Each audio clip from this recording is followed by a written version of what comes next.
Sobriété et consommation. Figurez-vous qu'au Moyen Âge, un individu croisait entre 200 à 300 objets au cours de sa vie. Aujourd'hui, un ménage européen en posséderait, dit-on, en moyenne 10 000. Et dans certains foyers américains, on évoque même le nombre de 300 000.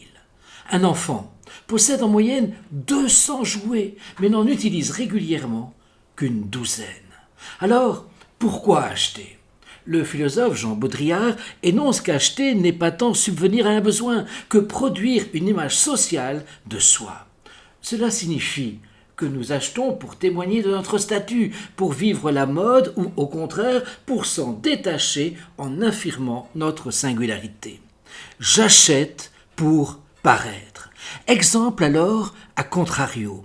En 2010, le constructeur automobile indien Tata propose la voiture la moins chère du monde. Mais ce côté bon marché, trop bon marché finalement, ne plaît pas aux consommateurs de la classe moyenne.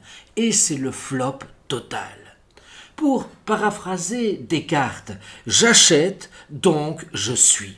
C'est au tournant du XVIIe et du XVIIIe siècle que l'on situe le consumérisme et dans le même temps l'apparition de l'identité, de la subjectivité.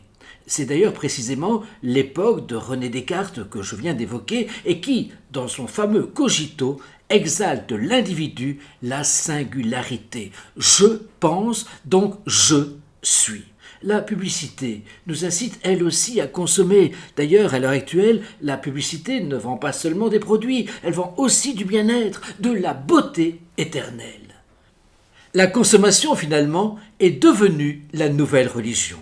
Toute religion donne un sens à la vie, c'est désormais la consommation qui engendre ce sens. Pourtant, cette croyance, et on le voit plus encore aujourd'hui, est vouée à l'échec.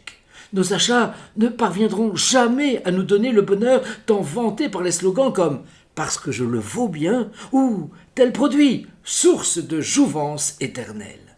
À peine l'objet acquis, on le sait, on est déjà dans un autre manque, on désire déjà autre chose. Consommer moins, c'est se donner du temps pour soi et pour les autres, pratiquer du sport, faire du volontariat, autant d'activités qui, elles, ont un impact avéré sur notre bonheur. Consommer moins, c'est en d'autres termes vivre la sobriété heureuse tant exaltée par le regretté Pierre Rabhi.